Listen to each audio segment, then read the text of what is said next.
The Old Testament is not a series of disconnected stories. It is a singular narrative where every story and character points beyond itself to one who is greater. Jesus, the true and better prophet, priest, and king. Today, we are looking at how Jesus is the true and better Noah from Genesis 7. In the 600th year of Noah's life, in the second month, on the 17th day of the month, on that day, all the fountains of the great deep burst forth, and the windows of the heavens were opened, and rain fell upon the earth 40 days and 40 nights. On the very same day, Noah and his sons, Shem and Ham and Japheth, and Noah's wife and the 3 wives of his sons with them entered the ark. They and every beast according to its kind, and all the livestock according to their kinds, and every creeping thing that creeps on the earth according to its kind, and every bird according to its kind, every winged creature. They went into the ark with Noah, 2 and 2 of all flesh in which there was the breath of life. And those that entered, male and female of all flesh, went in as God had commanded him, and the Lord shut him in.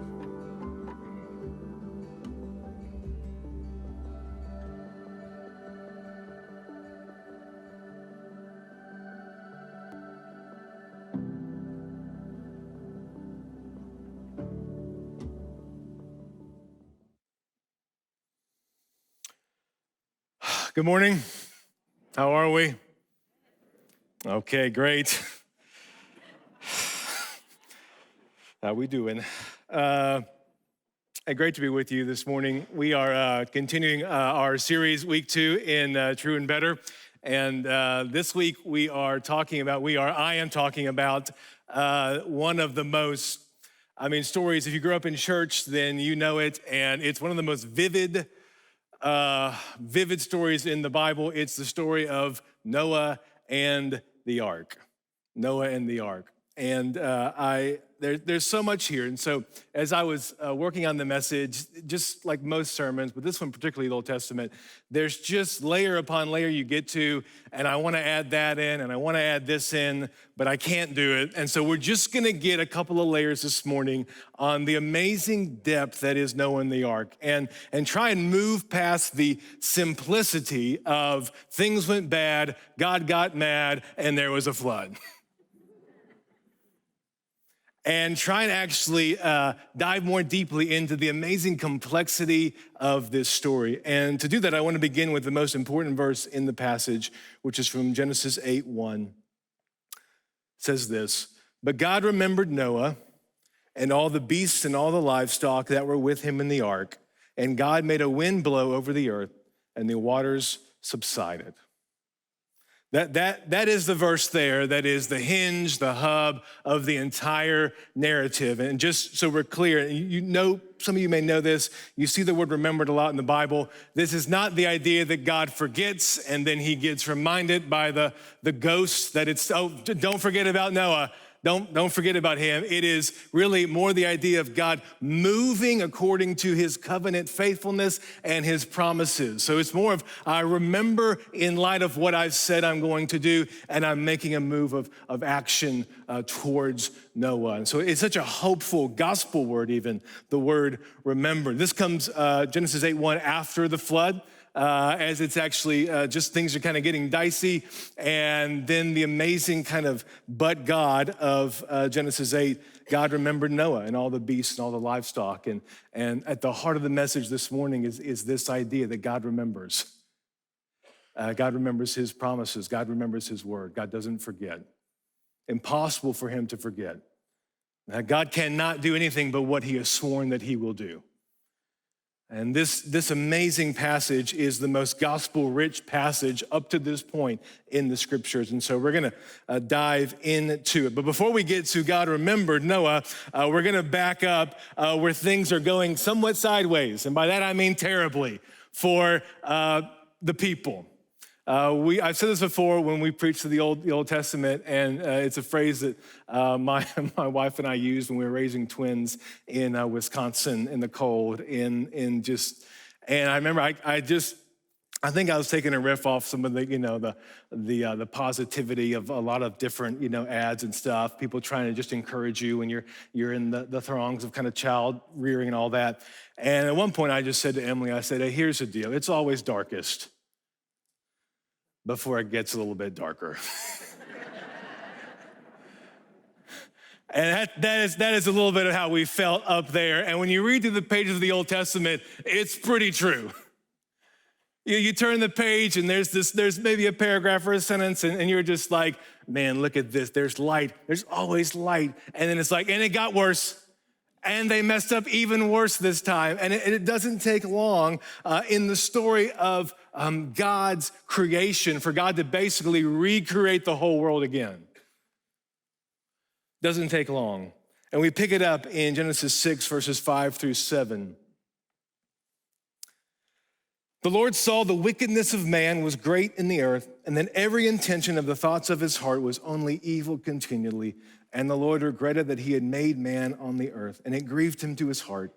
So the Lord said, "I will blot out man whom I created from the face of the land, man and animals and creeping things and birds of the heavens, for I am sorry that I have made them." Now, looking at just the beginning of this morning is five points on the nature and effects of sin. So get very excited. 5 points on the nature and the effects of sin. It's not how we're gonna end the message. It's more than a sin message, but we've got to start there because there's so much in these verses about this. And just right before Genesis chapter 6 in 4 and 5 is just generation after generation after generation, and things are getting worse. The sin is piling up. There's just rampant evil and wickedness. Right before this, maybe in Genesis 6, there's some crazy passages about what some think are angels intermarrying with women, and we cannot oversell how bad and how wicked and how corrupt the world was, how filled with violence and awfulness and misery and ruin it was. And that's what sin does. That's what sin does. So number one, what we see in this passage about sin is the inner nature of it. That it's inside out, not outside in. Genesis 6:5. The Lord saw the wickedness of the man was great in the earth, and that every intention of the thoughts of his heart was only evil continually. In his heart. That we sin and break things because there's broken things inside of us. That in the fall, only a few chapters before, but hundreds and hundreds and hundreds of years before, there was a fracturing that wasn't just behavior deep, it was heart deep. It didn't just say, well, if we can just get some better solutions, well, it's not working out so well. And so sin, first and foremost, is a condition of the heart that is broken, the heart that is now not just to be modified by behavior. It's not possible for that to happen. Deformation and corruption happens in the inner being. And so contrary to a lot of popular notions, we don't just need more life hacks, we actually need a new heart. We need the deepest of all solutions. But right here, we see it here, his heart. And out of your heart springs everything else. So the inner nature of sin, number one, it's a condition that we have. Secondly, the power of sin. Not only does it affect our heart, it's now a stronghold over us. It has power. It's not just that we miss the mark, which is literally the definition of sin. It's that we miss the mark because, in a sense, there's almost like someone else like holding the bow and arrow who wants us enslaved. Every intention, every inclination toward evil. Just the intentionality then of humanity is that there's a power that exists that kind of wields itself on us. And so we're not just passive, we're not just kind of going through life. All right, there's a reason that you meet a ton of resistance in your life. There's a reason that your marriage meets a ton of resistance, because there is a power out there that doesn't want you to live in any of that freedom or that fullness. And it began at the very beginning. Sin is not just making wrong choices, it's a power that enslaves us. It's a power that enslaves us. And one of the things the enemy does more than anything else is just wants us to forget that that's a reality that we walk in. Well, sin is just, yeah, your heart's a bit messed up, and yeah, you made some bad choices, but next time, if you just double down, double click, you're gonna be better. No, it's a power that enslaves us. Every inclination of the heart, it's bent away from God. So the inner nature is broken. There's a power that controls us. Thirdly, the consequences of sin are so extremely serious. God says, I will blot out man, whom I have created from the face of the land, man and animals and creeping things and birds of the heavens, for I am sorry that I have made them. The consequences of sin are, they could not be more serious. They could not be more serious. To get to this point where God, first to say this truth, God sees everything. Verse 5, the Lord saw the wickedness of man. God sees everything. There's nothing escapes his eye. He knows everything. He's aware of everything. Nothing escapes his judgment. He's aware of it all, and his holiness, and it's his world, and so there are consequences when we break his law, when we break his rules, because God's designed the world to exist in a certain way, and when you break it, God cannot simply just say, you know what, it's okay, it's fine, no big deal, because things just get worse and worse and worse and worse and worse. So the consequences of sin, we know throughout Scripture, is death. Someone has to die for sin. So the inner nature is broken. There's a power over us. There's consequences, death, being cut out, being cut off by God. We're not done. Number 4, the grievousness of sin. In Genesis 6:6, we have the first moment in the Scripture where God has an emotion, which if you read in ancient literature, God's had all kinds of emotions. Many of them not great. Many of them not calibrated well. Many of them up and down and all kinds of around. But God has emotion. And the first emotion that we see described of God in the Scriptures is what? That he's grieving. We think a lot about the suffering of the world, and we should, and the suffering of people, and we should. But we also have to think about the suffering of God. That God suffers, that God weeps, that God grieves over our sin. Why? Because again, sin is not just missing the mark. And sin, yes, it is so true. Sin is falling short of the glory of God, but that can sometimes feel so abstract. Sin is almost quite literally breaking God's heart. It is a relational betrayal. And so God is grieved and sad over what he sees. He's not just so indifferent where he's not bothered by it. He's so caught up in his creation that he's undone by what's being undone. He's broken by it. He's grieved by it. God could certainly be someone who's like, you know what, forget it. And sometimes that's the interpretation of the flood, which is not what happens at all. Or God could be like, that doesn't bother me. I've got the Trinity. Everything is fine. I don't have to worry myself what's going down there. And yet somehow he's so caught up that he is grieved. And in a sense, he is weeping over the brokenness of his creations, not living in the way that he designed them to be. And so when you think about when you sin before God, this is a thought that I thought about a lot this week, and it sobered me deeply. God is grieved over my sin in his heart. Like it grieves the heart of God that I sin. And God laments over the suffering in the world. And so before there's wrath, there are tears. Found this little quote in one of the commentaries this week from T.E. Freetham, I don't know. He wrote this, it just stuck with me. He said, lament is always an integral part of the wrath of God. I never thought about that.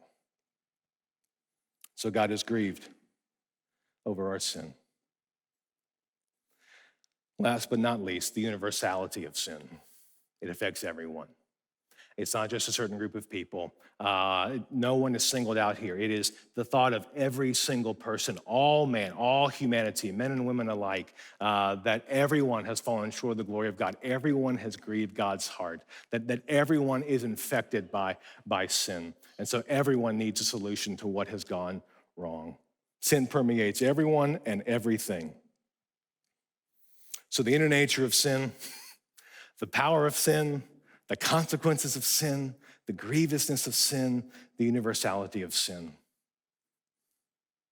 This is where things stand in Genesis 6, 5 through 7. This is the, you might say, almost as dark as it gets. This is pretty bleak. And the Bible, in God's good design, could just end right there. And God could say, I'm sorry I made man, and then just exit the whole story. We wouldn't know anything about it, but that could be the reality of the world that you and I live in. And yet right at the moment where things are the darkest, what shows up? Grace. Genesis 6, 8. But Noah, here he is, found favor, which is the Hebrew word for grace. Noah found grace in the eyes of the Lord. These are the generations of Noah. Noah was a righteous man, blameless in his generation. Noah walked with God, and Noah had 3 sons, Shem, Ham, and Japheth. Noah, in a sense, is a little bit of this new Adam, where Adam also had 3 sons, and now Noah has 3 sons. But Noah found favor in the eyes of the Lord. And so just so we're clear theologically, it is this more than Noah somehow just stumbles on grace. We know theologically it doesn't work that way. Is that grace found Noah. That Noah was found by grace. That's how it works in the Old Testament and the New Testament. Grace works the same way all of the time. You don't find it, it finds you. And so this grace finds Noah. Why? We don't know why. But he walks with God. He walks near God because grace has found him. He doesn't walk with God. He's not righteous. And then grace comes down on him because we know every single person, Noah included, and he's been around a minute now, is evil and broken. It doesn't say now Noah lived a little bit better. Noah was a little bit stronger. Noah was a great builder. And so God used him in an amazing way. It simply says that grace found Noah. And for some reason, God put his affection on this person. Why? Because God is committed to his promises.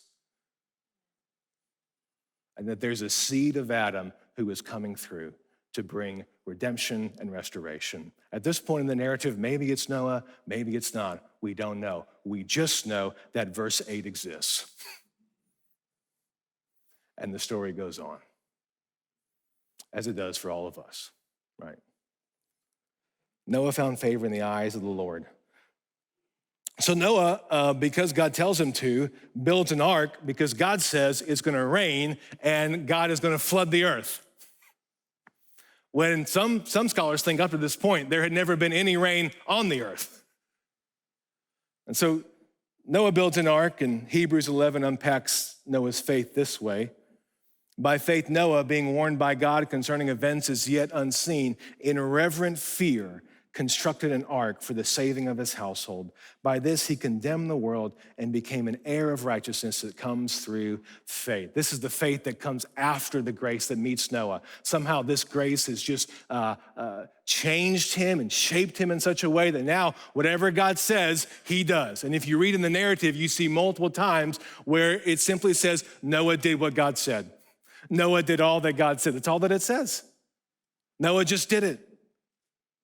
He just did it by reverent fear. And most people think it likely took him decades to build the ark. It's a big ark. It's a big ship, really a box. It's huge. And so day after day, as far as we know, besides his sons, as they grew up and their wives, no one else really helped him build the ark. He built it himself day after day after day after day. And yet his faith sustained him. He just knew God is going to keep his promises. I'm not sure what's going to happen. I just know God has chosen me. He said, do this. I'm going to do it because I have reverent fear for the voice of God. In the entire narrative, you know what you never hear? You never hear Noah's voice. You never hear him speak. Never hear him talk. That's one of the things I'm like, why couldn't we give him a few sentences? Give him something. He built an ark. Pretty important guy. Nothing. Why? Because what's the most important voice? God's voice. It's God's voice, not Noah's voice. I know growing up, hearing the story as a kid is one of my favorites. I didn't quite put in context all the flood, that everybody dies, that there's a lot of sadness in the story. I just was like, the animals, how many animals? And why did you save those animals? And why couldn't those have been left behind, or all the creeping things on the ground? It would have been a great time to just leave them behind. That could have been an amazing kind of recreation, and just say, you know what, those aren't actually coming, Noah. And yet somehow, some way they made it they slid their way into the ark, as they always do. Not sure what animal that would be, but who knows? Whatever it may be. I wonder, like, what was it like to gather all the animals and to gather all the food? They end up being on the ark for about a year. Didn't quite know how long it would be. No, it would be a long time. And here's one of the things I love about Noah that I want to press upon my own life. You take it if you want. His quiet obedience and faithfulness to just do the work. Why? Because God said it's going to rain. No, what are you building? I'm building an ark. Why? It's going to rain. That's what you said last year. No, what are you doing? Building an ark. Almost done. Why? It's going to rain. That's what you said 10 years ago. My kids heard you say that. Okay, I mean, people talked back then to each other like this. People gossiped, people said things, right? At the water cooler, whatever it may be. Just like there's Noah, the dude is building an ark in the compound, the cult over there with his wife, 3 sons and their daughters, and they building an ark for the rain that 50 years from now has not come. But it's coming. Another thing I love about this is that Noah's whole family follows him on the ark. Now, you may think, well, of course they did. Well, a lot of families in the Bible don't work out that way. And I want to think like my wife and my kids, if I did this and walked in this way, that they would follow me onto the ark. I hope so. Maybe, who knows? But I think it speaks to his character, the way he led, the way he loved, that however he did it, that his wife and his 3 sons and his 3 daughters-in-law, they walked on the ark, not knowing whither they went. They said, we'll follow you. You're a man worth following. You're a righteous man. You walk with God. I want to be a man like that. Your wife needs you to be a man like that. This world needs more men like that. Quiet obedience, quiet faithfulness. It's going to rain. We're going to build an ark. The rain comes, as Jesus talks about in the days of Noah. Everybody was having a great time, and then it started raining, and they wished they built an ark. But one man did. They went into the ark with Noah, 2 and 2 of all flesh, Genesis 7, 15 through 24. They went into the ark with Noah, 2 and 2 of all flesh, in which was the breath of life. What? I don't know if we get replays in the new heaven and new earth, but I'm asking for this one. This is the one that I want to see again. Those that entered, male and female, of all flesh. How long did this take? Went in as God had commanded him, and the Lord shut him in. The flood continued 40 days on the earth. The waters increased and bore up the ark, and it rose high above the earth. The waters prevailed and increased greatly on the earth, and the ark floated on the face of the waters. And the waters prevailed so mightily on the earth that all the high mountains under the whole heaven were covered. The waters prevailed above the mountains, covering them 15 cubits deep, which I'm sure is a lot. And all the flesh died that moved on the earth, birds, livestock, beasts, all swarming creatures that swam on the earth, and all mankind. So some got left behind. Everything on the dry land in whose nostrils was the breath of life died. He blotted out every living thing that was on the face of the ground, man and animals and creeping things and birds of the heavens. They were blotted out from the earth. Only Noah was left and those who were with him in the ark, 8 people. And the waters prevailed on the earth 150 days. So here we have the flood. On the one hand, it is a flood of wrath. It is God's wrath against sin, against evil, and against wickedness. On the other hand, it's a flood of mercy, that there's a way out. And what we actually want from God is actually his movement against evil and sin, which is his wrath. What you don't want is what happens in Romans 1, where Paul says that God simply gives people up to what they want to do, where God, in a sense, just moves away. You actually don't want that. Because left to our own devices, we will spiral out of control. What we actually need is God's wrath to come, to punish sin, to do something about what's gone wrong. But in the midst of that wrath, what do we need? Grace. And what do we have here in this story? We have, if you will, the grace of wrath. The grace that comes right into the middle of God's judgment. Because we have this verse again. But God remembered Noah and all the beasts and all the livestock that were with him in the ark. And God made a wind blow over the earth, and the waters subsided. I have no doubt that Noah believed, but there must have been moments where he just thought, how long am I going to be on this smelly, awful ark with only my family? Day after day after day after day after day. But eventually the wind blew and the water subsided. The new earth was here.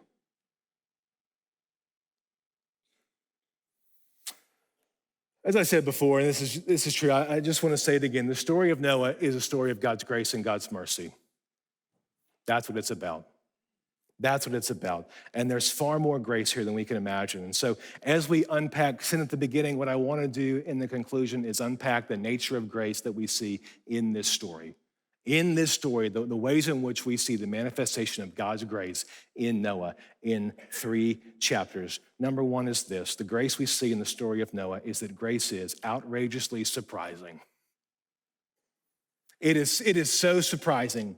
I remember when I went to Furman, I took a biblical lit class, and we went through Genesis, and my professor went through all of the, if you're not aware, there are a lot of other flood narratives that were written back in the day, and we started to read through all of them. I never heard of any of them, and I was like, there are other flood narratives. There are other things going. I was like, went through a crisis of faith. I can talk about that at a different time. I came back to faith, just so you're clear. I'm back. I returned.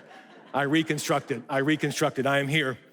But it was hard. It was hard because I remember in the class, this professor with a THD, Doctor of Theology, was just kind of just going off about God. What type of God gets so ticked off that he wipes away all of humanity in just with one flood? I remember the time at 18 years old, I'm like, God, yeah, this is not what I heard about in Sunday school.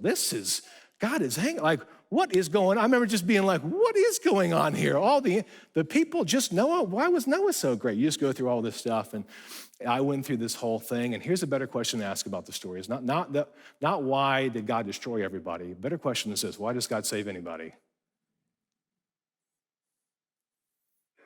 That's a question I would have had at 18. I didn't. See, the framing that even we who follow Jesus naturally put on things, and Greg talks about it all the time, is that it's really not that fair. Things really weren't that bad. Honestly, deep down, I'm not really that bad. Not really. You grew up in church, you grew up in the bubble, you got some sin stuff, you got stuff going on, but it's like, I'm just not. I want to tell you this. Deep down, you were dead and wicked and broken and an enemy of God. That is the reality. That is the reality. And no one should be more surprised that God saved you than you. That's what I love about the Noah story. It just simply says, grace found Noah. Grace found RD. Grace found you. Why? I don't know. God just wanted to. He wants to surprise you with how surprising his love is, that it comes from the most unlikely people. At the darkest times, at the worst times, at the bleakest times, that's where grace shows up. That's where mercy shows up. That's when it showed up for Noah and his wife and his family. On your worst day, Paul says in Romans 5, when we were enemies of God, Christ died for you. Not when you had your best day, not when you put in your best performance. I know we've all had some amazing days where you're like, this was the day. This was like a third heaven, amazing day with the Spirit. Like we all have those days. It wasn't on those days where God said, okay, we're gonna take that day and make that the standard. No, the standard is our wretchedness. The standard is our brokenness. And God said, on that day, I choose to die for you so you can know you did not do this, I do this. I loved you at your worst. I will always love you. Surprising grace, surprising mercy. That was true for Noah. That it came for anybody is the most surprising thing of all. That God delights, that God's tears motivate him to save versus to destroy everything is just such an act. We should just worship that. Why does grace come to sinners like that? Because number two, not only is it surprising, grace is seeking. You don't have to climb the mountain to find God in the end. He's come down the mountain in search of you. That's what separates Christianity from every other religion. Some religion says you take this path up the mountain. Some say you take this path up the mountain. All kind of different paths, but you get to the top of the mountain and you find enlightenment. Jesus Christ says you cannot climb the mountain. I've got to come down. But then I'll take you all the way back up. Grace and favor find Noah, right? What does God do for Adam and Eve when they're hiding in the shrubs? He goes and gets them. He talks to them, right? Where's Abram? Where's Moses? Where's Paul? Where are all of these people when God calls them? Dead, lost, broken, just hopeless, helpless. And God's like, no longer. I've come to find you. I've got purpose for your life, that you would know me, you'd walk with me. In a sense, everyone built an ark with their life, just depends on what yours is. God has a purpose for it. He has a purpose for it. Remember always the order of salvation. We love because he first loved us. Why do we love? Well, because he first loved us. That is the rock in the pond. We are just everything that comes after that. Okay, I'll keep moving. Number three, it's surprising, it's seeking grace. Number three, it's shaping. It should be the most shaping thing in your life is the grace of God. I don't know. I mean, Noah was hundreds of years old before the grace of God found him, so we don't know. He may be happy. We don't know anything about his former life, the BC AD situation. He may be happy about that. I don't know. I just know that he began to walk with God after grace found him. And at moment after moment after moment, it simply says that Noah obeyed God. Noah listened to God. Noah shaped his whole life around hearing the voice of God. That's what grace does. It wasn't to earn God's favor. It wasn't to earn God's love. It was because he had already found it. How much more have you and I found it? How much more do you and I know it?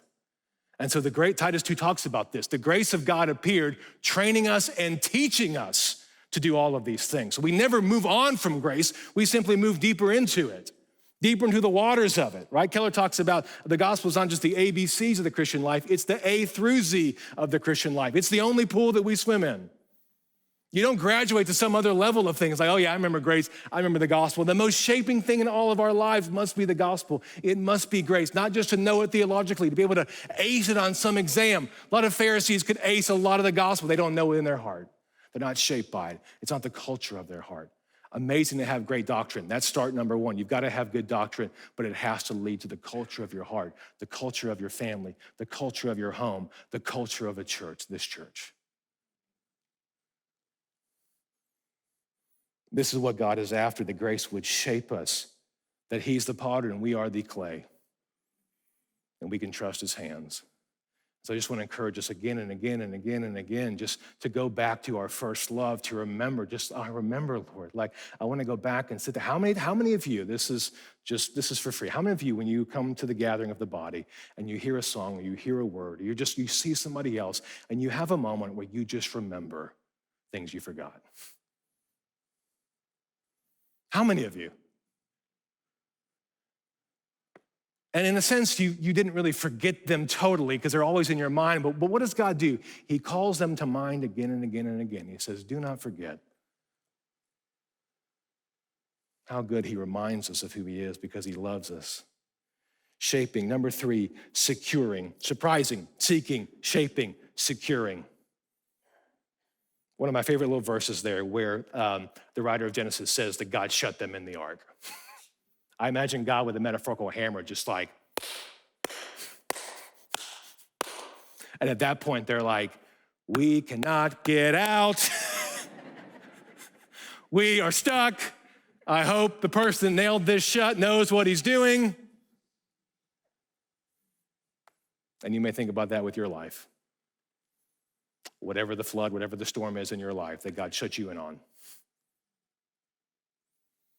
And you may think, and I know you will think, because we all think it deep down, whether we confess it or not, that does God really, really know how stormy the sea is? And is he really just asleep on the boat while we're dying? Remember that God remembers. Remember that God remembers. And what I love about this also theologically is it teaches this truth, that Noah and his family did not have to keep themselves secure. They were secure because they were in the ark. And there were probably moments where the rain's coming and the rain ends, and yet there's still water on the earth for 150 days, and you're like, okay, the rain stopped, but there's no land. So, all right, okay, we're still here. Like, I don't understand what's happening right now with what God is doing. I don't even really honestly know him that well. But I trust him. And so the security that comes with knowing who God is, knowing his character, that even when the floods come, the storms come, when God calls you to acts of obedience and people think you're crazy, that you know that his word keeps you secure, not your feelings about his word.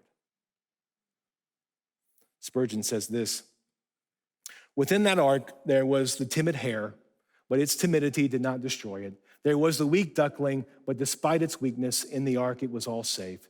There were to be found such slow-moving creatures as the snail, some darkness-loving creatures like the bat, but they were all safe. And the mouse was as safe as the ox, and the snail was as safe as the greyhound, and the squirrel was as secure as the elephant, and the timid hare was as safe as the courageous lion, not safe because of what they were, but safe because of where they were, namely in the ark. Now that's gospel gold right there. I don't have to unpack it anymore. Through many dangers, toils, and snares, I've already come. 'Tis grace hath brought me safe thus far, and grace will lead me home. Secure, rooted in him, not your circumstances. Come what may, it is well with my soul. This is Noah. This is grace. It is incredible. Securing, we'll keep going. Number 5, only 2 more left. Grace is sacrificial. It's bloody. It costs. God doesn't just say it out loud. What happens when they leave the ark is that there's this amazing act of propitiatory sacrifice. Genesis 8:20 through 21. The first thing that Noah does when the floodwaters subside is he builds an altar. So that worship becomes a new culture of this new earth, at least for a time. Then Noah built an altar to the Lord and took some of every clean animal and some of every clean bird and offered burnt offerings on the altar. And when the Lord smelled the pleasing aroma, the Lord said in his heart, I will never again curse the ground because of man, for the intention of man's heart is evil from his youth. Neither will I ever strike down every living creature as I have done. And so here we have, remember what I said earlier, someone has to die in order for God's wrath to be appeased. And so here we have an animal as sacrifice, and the pleasing aroma, literally what it means is that God's heart was put at rest because of this sacrifice, and that grace comes at a heavy cost. It is costly, not just free.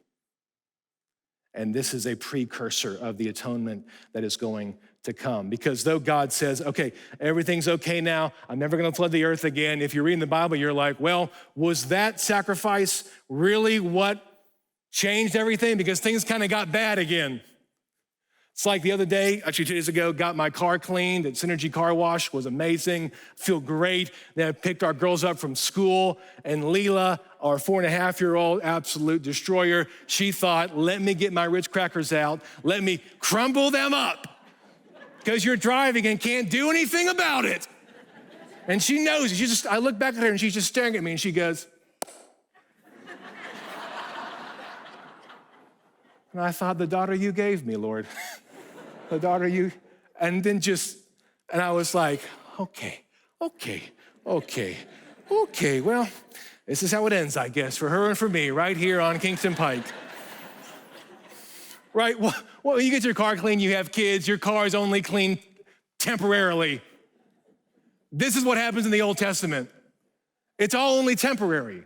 Hebrews says that the blood of bulls and goats cannot take away sin. The priests stand every single day and they make offering after offering after offering after offering until one person comes forward who makes an offering. Now he sits down at rest, no longer need to stand. Not only is grace all of these things, the last thing I want to tell you this is grace is at its heart a person. It's a person. It's not just a theory. It's not just all these things that I said. At the end of the day, it is a person with flesh and blood. Genesis 5:28 through 29. When Lamech had lived 182 years, he fathered a son and called his name Noah, saying, out of the ground the Lord has cursed. This one shall bring us relief from our work and from the painful toil of our hands.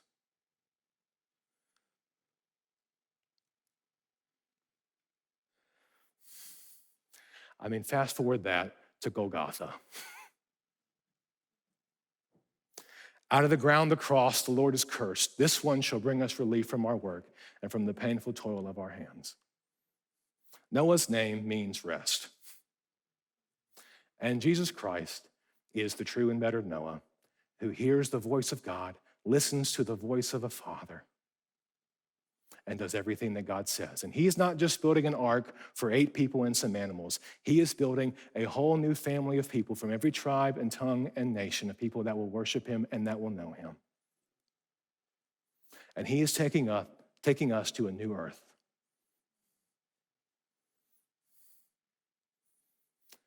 And just as the wind blew over the waters, reminds us of Genesis 1, where the Spirit is hovering over the waters.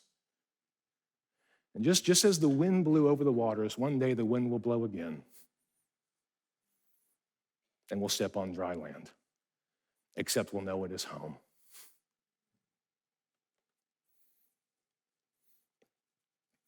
Jesus is born into this broken family, generation after generation after generation. He's born into this family, and the people that he came from are the very people that he came for. He reverses all that sin destroys. Remember this, the inner nature of sin. Jesus gives us a new nature. The power of sin. He is stronger than our strongholds. The power that raised Christ from the dead lives in you and lives in me. It's stronger than sin. The consequences of sin. Jesus Christ was blotted out so you could be brought in. And so now what you get from the Lord is, therefore there is now no condemnation for those of us in Christ Jesus. No longer the condemnation of God, but the commendation of God because of the true and better Noah. The grievousness of sin, that Jesus Christ is a man acquainted with grief and suffering. He's walking around day in and day out, grieved and broken over people that he loves who are not following him. And he could just lash out and whip them all and beat them all. But what does he do? He washes their feet. And he gets wounded and he gets killed because this is what love looks like. That it grieved the heart of God so much that from before the foundation of the world, he had a plan and he had a person, his very self, to save us all from our sin. And it required the cost of his life. If you will, on the cross, John notes that when they stuck Jesus with the spear, water and blood came pouring out. Why? Because almost quite literally, he got stabbed in his very heart and it bled open for you and I. Flood of mercy, flood of grace, water and blood. The universality of sin, as in Adam all die, so in Christ all will be made alive. I'm gonna invite the team to come up. We're gonna close with one song here. Look, it's the life of Jesus that's surprising. It's the life of Jesus that's seeking and shaping and securing. He calls, he finds, he forms, he saves. So we want to always just keep it about him, about who he is, about what he's done.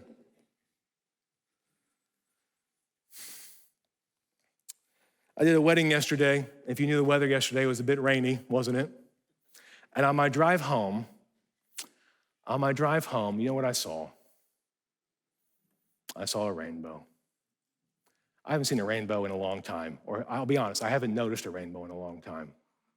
I saw a rainbow, and I thought, there it is, there's the sign.